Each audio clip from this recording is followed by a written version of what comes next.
आज मैं बताने वाला हूँ कोरिया के बारे में। कोरिया सन 1392 से 1910 तक एक ही देश था। फिर 1945 के बाद कोरिया के दो टुकड़े हो गए, एक नॉर्थ कोरिया बन गया और एक साउथ कोरिया। सन 1850 की बात है। जापान चाहता था कि उसका साम्राज्य यानी एम्पायर और बढ़े। वह अपने पड़ोसी देश कोरिया की ज़मीन पर कब्जा करने लगा।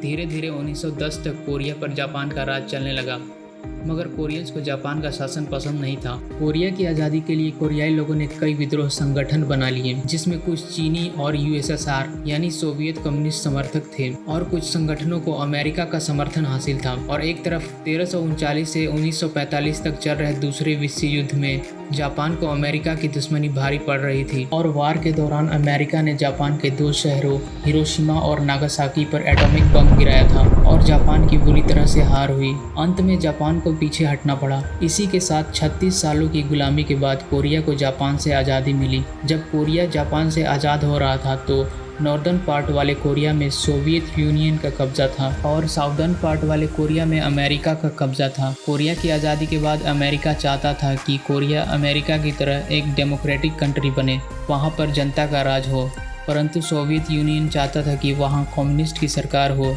कोरिया एक गैर लोकतांत्रिक देश बने। इसी कारण कोरिया दो देशों में विभाजित हो जाती है। नॉर्थर्न भाग यानी नॉर्थ कोरिया, वहाँ पर कम्युनिस्ट सरकार बनती है और साउथ कोरिया जिस पर अमेरिका का कब्जा था, वहाँ लोकतांत्रिक यानी डेमोक्रेटिक कंट्री बनती है। आज़ादी के बाद नॉर्थ कोरिया और साउथ कोरिया दोनों देशों में काफ़ी सारे डिफरेंसेस हैं, जैसे दोनों देशों के फ्लैग्स अलग अलग हैं।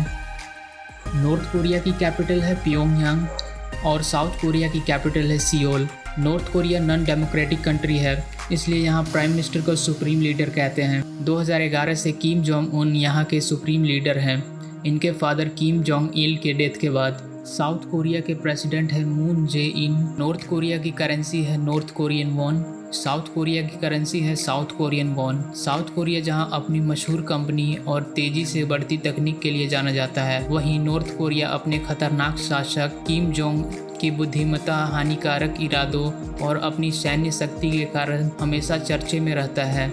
नॉर्थ कोरिया की इकोनॉमी का मुख्य स्रोत सैन्य उत्पाद, रसायन और हथियारों के माध्यम से अपनी जीडीपी बढ़ाने में लगा हुआ है। और वहीं साउथ कोरिया की इकोनॉमी का मुख्य कारण है यहाँ की बढ़ती इनोवेशंस, टेक्नोलॉजी।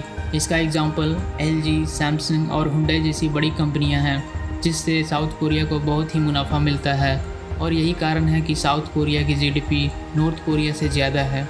तो फ्रेंड्स, आज के लिए बस इतना ही। वीडियो पसंद आया तो लाइक कमेंट करना बिल्कुल ना भूलें और चैनल पर नए हैं तो सब्सक्राइब कर लें। मिलते हैं अगले वीडियो में।